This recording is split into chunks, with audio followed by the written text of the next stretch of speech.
A dying grizzly bear crawled out of the forest and collapsed at the edge of a remote lake. The rescue team rushed in, expecting the worst. But what they found floating nearby changed everything. It wasn't just about saving a bear, it was about discovering something no one was prepared to see. What happened next would break them and you in ways words can barely describe. This isn't a made-up story. This happened, and it may be one of the most heartbreaking moments ever witnessed in wildlife rescue. The call came in just after 6:40 a.m. A fisherman named Hank Grider had been out on the far end of Clearwater Lake, a remote, glacier-fed stretch of water in northern Montana, when he saw something dragging itself through the trees. "At first I thought it was a wounded moose," he told dispatch. "But then it turned and I saw the hump, the claws. It was a grizzly. And God, it wasn't walking, it was pulling itself." The sanctuary rescue team was already nearby, tracking a pair of orphaned cubs seen earlier that week. When the report came in, they rerouted immediately. By the time they reached the lake's west bank, the bear had collapsed. The lead responder, Julia Marks, a seasoned wildlife medic, was the first to step forward. She paused 10 feet away. The bear was massive, male, and old, maybe 20 years or more. His fur was caked in mud, ribs pronounced, breathing shallow and erratic. But it wasn't just the condition of the bear that froze her. It was his eyes. He wasn't panicked. He wasn't wild. He was waiting. "I've seen a lot of injured animals," Julia would later say, "but this one looked like he came here to die." She signaled for the others to stay back. A tranquilizer would kill him at this stage. They needed to be still. Observe. Let him decide. Then someone shouted, "Julia, look behind him, in the water." She turned.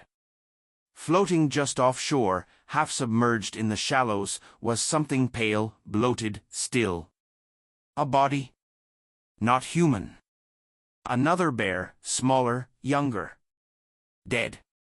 The old grizzly had dragged himself across nearly 2 miles of forest to the lake, to this spot, to her. The body in the water had been a cub. His cub.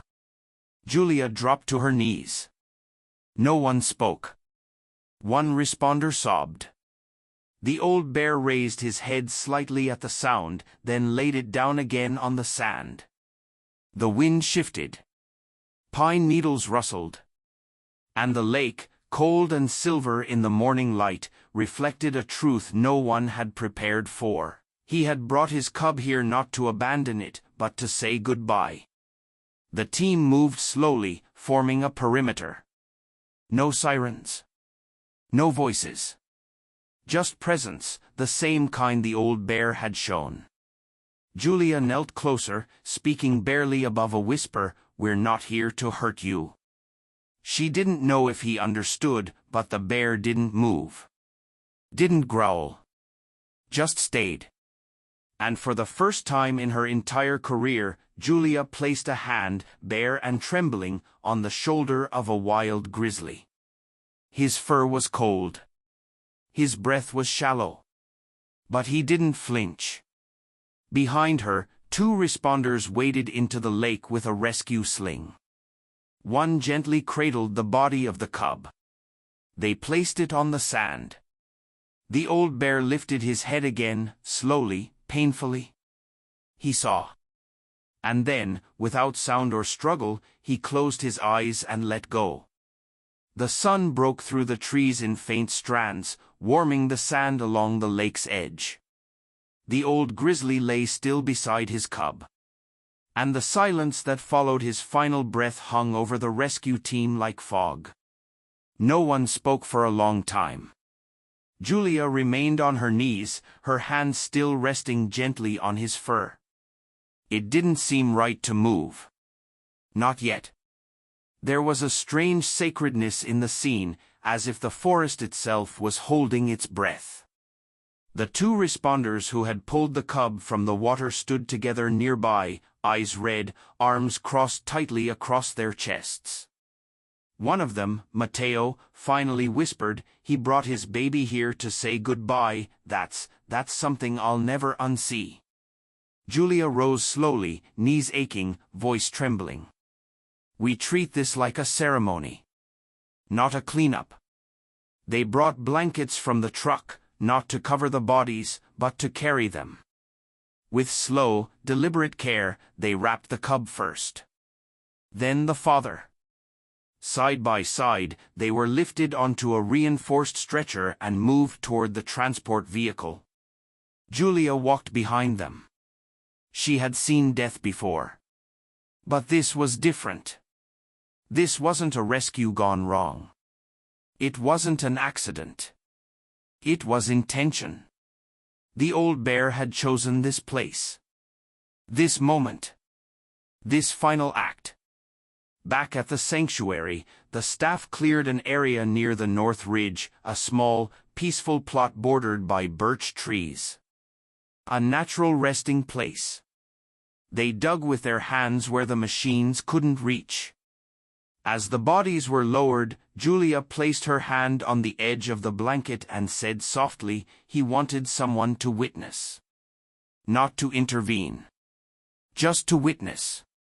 The team stood in a circle as the earth was gently returned. A small wooden sign was staked in the ground. It read, "Only together to the end." Later that evening, back at headquarters, the footage was reviewed.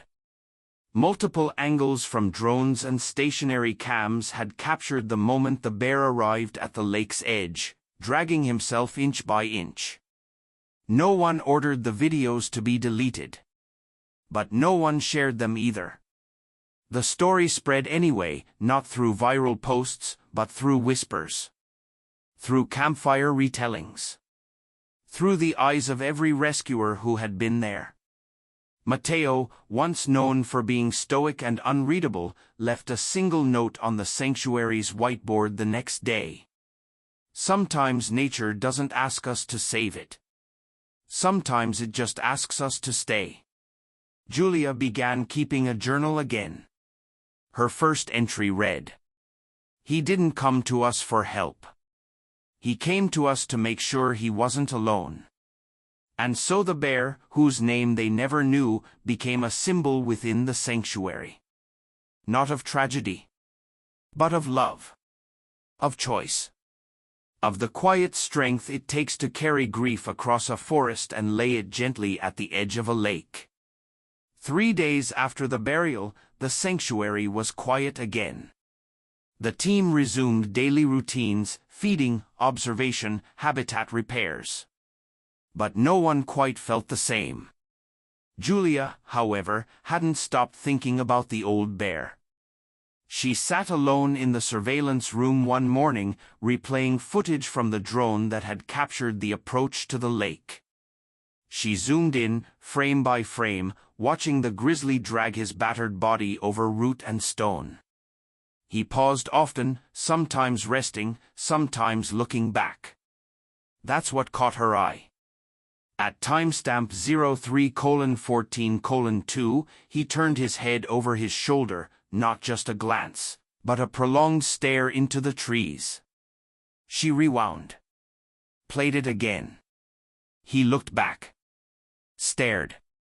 And then, in the corner of the frame, just at the edge, movement. Tiny. Fleeting. A flicker of fur. She zoomed in. A second cub, she couldn't tell. She enhanced the footage, paused, and stared. There it was, small, much smaller than the dead cub, maybe 6 months old at most, thin, lurking just beyond the timberline. Her breath caught. She leaned back from the monitor and hit the intercom. "Matteo, can you come to the monitor room right now?" When he arrived, she didn't say a word, just hit play. He leaned forward, mouth slowly falling open. "You think he had two?" he whispered. "I think one might still be alive." Within an hour, a search party was on its feet. The drone footage gave them a rough location, half a mile north of the lake's edge near a fallen pine grove. The terrain was rough and visibility limited, but they moved with purpose. This wasn't a rescue out of routine, it was a rescue of responsibility. If the old Grizzly had made the journey to the lake while that cub followed even part of the way, it meant something. Julia led the group. Every broken twig, every scratch in the dirt, every claw mark on bark became a clue. At 1:42 p.m., they heard a sound, not a growl, not a cry, but a whimper, high-pitched, short, then silence. Julia raised her hand, the team froze. She moved slowly toward a fallen tree and peered beneath the overhang of exposed roots. There, trembling, eyes wide and sunken with fear and hunger, was the second cub, alive, alone, barely clinging on. She knelt, whispered, and reached slowly into her side pouch for a soft cloth and a bit of apple. The cub didn't run, it didn't growl. It simply watched her with the same kind of quiet surrender she had seen in its father.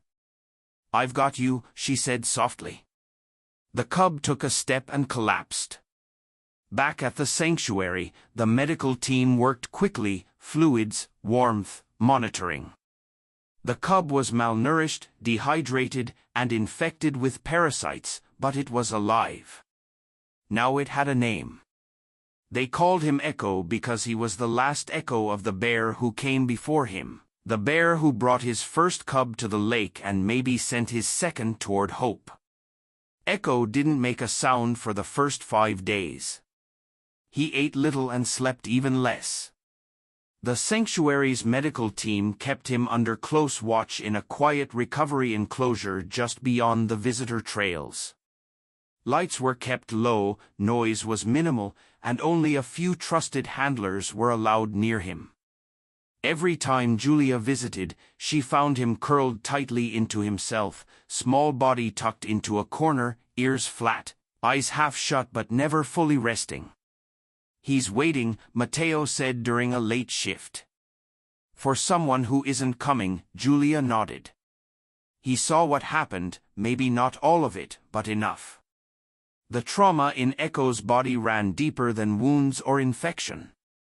It lived in his posture, his refusal to lay down, his constant tracking of shadows at night. Cameras showed him rocking slightly, like a rhythm learned to stay calm. On the 6th night, something changed. It rained hard, and sometime past 3 a.m., a sharp crack of thunder broke the silence. The camera feed jolted. Echo panicked. He bolted into the enclosure wall, hitting it hard, then stumbled, breathing fast, eyes wide, tail low. He paced in tight circles, then froze, staring at the gate. When Julia arrived moments later, soaked from running in, she found him standing motionless in the middle of the space, shivering, eyes locked on her. She didn't speak. She walked to the edge of the enclosure, sat on the ground, and waited. After 10 minutes, he crept closer, not trusting, just recognizing someone who had stayed. "I'm not him," she whispered, "but I'm here." It was the first night he slept, not curled, not hidden, flat on the ground, exhausted, safe. Over the following weeks, Echo's progress came in fragments. He would eat beside a handler, but only if they didn't look at him. He would explore small logs and shallow water but never go near reflections. When young volunteers passed the outer enclosure fences, he'd freeze until they were gone. There were moments of hope, but they were fragile. Julia kept notes every day. Echo sniffed the training toy for 2.3 seconds. Paused in sunlight today for the first time 5 full seconds, didn't flinch when I stood up. One evening, after another storm, Julia stood watching the trees behind the enclosure. "He doesn't just miss his father," she said quietly to Matteo, "he misses the silence that came with him, that certainty." Matteo stared ahead. He lost his world, Now we're asking him to rebuild it, in a cage. That truth hurt, but it was also why they stayed. They weren't just trying to save a cub, they were trying to remind him life could still hold quiet, still hold meaning, still hold something worth waking up to. And on the 30th night, for the first time since he arrived, Echo played, just a little, a paw tap at a pine cone. But it was something. It was everything. The rain had come and gone, but the air still smelled of pine and wet bark. When Julia returned to the lake, something had pulled her back there, not duty, not curiosity, something quieter, heavier. She walked the same path the old bear had taken, retracing his trail by memory and by instinct. The forest had swallowed most of it, but some marks still remained, a deep drag in the mud, a broken branch, a smear of fur along a tree's base. She followed them to the shore where it had all ended. The lake was still, unmoving, like it was waiting too. Julia crouched down and placed a hand on the cold sand. "I know there's more to this," she whispered. Back at the sanctuary, she reviewed drone footage again, every moment, every frame. She watched not the bear, but the trees. At timestamp 3 hours 9 minutes and 13 seconds, just before the old grizzly's final descent from the ridge, Julia noticed something odd, a change in his pace. He had stopped, nudged at something on the ground, then moved on. Zooming in on the footage showed nothing clear, just underbrush and leaves, a shape maybe. The next morning, she and Matteo returned to that point in the forest. They found it within 20 minutes. Tucked under an outcrop of rock and moss was a narrow gap in the earth, a hollow barely visible unless you knew to look inside. Twigs, a scattering of fur, claw marks on the stone, a den. The old bear had left Echo there. He hadn't abandoned him, he'd hidden him, shielded him, and then somehow led his dying body away, drawing any predators or scavengers with him. A final act of misdirection, a sacrifice. Julia stood frozen, rain dripping off her jacket. "He knew," she said. "He planned it all." Matteo knelt beside the hollow, fingers tracing the grooves in the rock. No one ever would have seen this unless they were looking for love instead of loss. They took nothing from the den, just a photo and a lesson. Later that night, Julia placed the printed image outside Echo's enclosure, tucked into the wooden frame of his info sign. The cub sniffed at it once, then slowly lay beside it, not curled up, but stretched out like he was finally claiming the space he'd been given. The sanctuary would eventually share the story in a quiet documentary. They would never name the father, but they would tell everyone what he did because even though the old bear never roared, never fought, never ran, he protected until his very last breath. Echo was growing stronger, his coat thickened, his frame filled out. The way he moved, cautious but curious, showed signs of recovery that surprised even the veteran handlers. But the question they had avoided for weeks could no longer wait: what happens next? Sanctuary policy was clear. When an orphaned cub reached stability, 2 options were evaluated: reintegration into the wild or permanent sanctuary residency.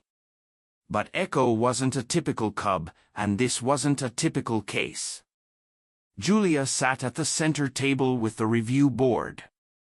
Matteo stood beside her, arms crossed, silent but grounded.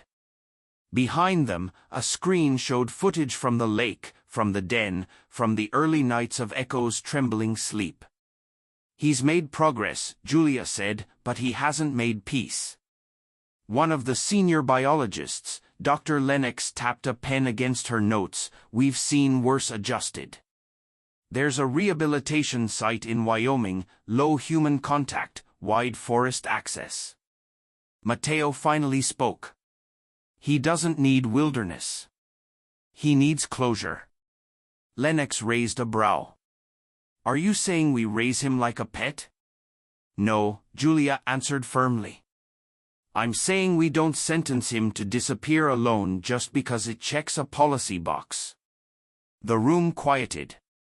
Echo's case file was thick with documentation, nutrition reports, trauma assessments. But no metric existed to quantify what they had seen at the lake, what they had felt. A vote was held, 3 for release, 4 for sanctuary. Echo would stay. That evening, Julia walked the trail to his enclosure. Echo sat under a pine tree chewing on a branch, his ears perking up when he saw her. She stepped inside, sat across from him just like she always did. You don't have to go anywhere, she said. He tilted his head, blinked slowly, then laid down beside her boots, not seeking attention, just presence, just peace. For the first time, Julia allowed herself to cry, not for the old bear, not for the pain, but for the choice. The rare difficult human choice to honor what couldn't be fixed with a policy. Echo didn't need saving anymore, he needed a place to belong. And now he had one. A full year had passed. The lake was quieter now. The path leading into the forest had grown over slightly, as if nature had started to heal the scar left behind. And in a quiet corner of the sanctuary, Echo was no longer just surviving, he was becoming. He had grown into his legs. His fur had thickened into a rich, glossy coat. The fear that once haunted his eyes had faded, not gone, but softened like a wound scarred over with time.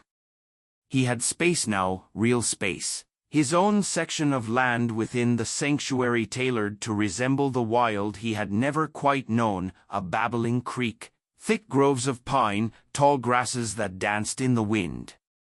The team had designed it not as a cage, but as a home. Julia still visited, not every day, not because she didn't want to, but because Echo didn't need her like he once did. When she came, she stayed quiet. She'd sit near the fence line, sip coffee from a tin mug, and watch him. Sometimes he approached, sometimes he didn't, but every time he noticed. One summer afternoon, a group of new interns stood quietly near his enclosure, whispering, watching. One of them, a young man with soft eyes, murmured, "He's like a miracle." Julia, standing nearby, shook her head gently. "No," she said. "He's a reminder."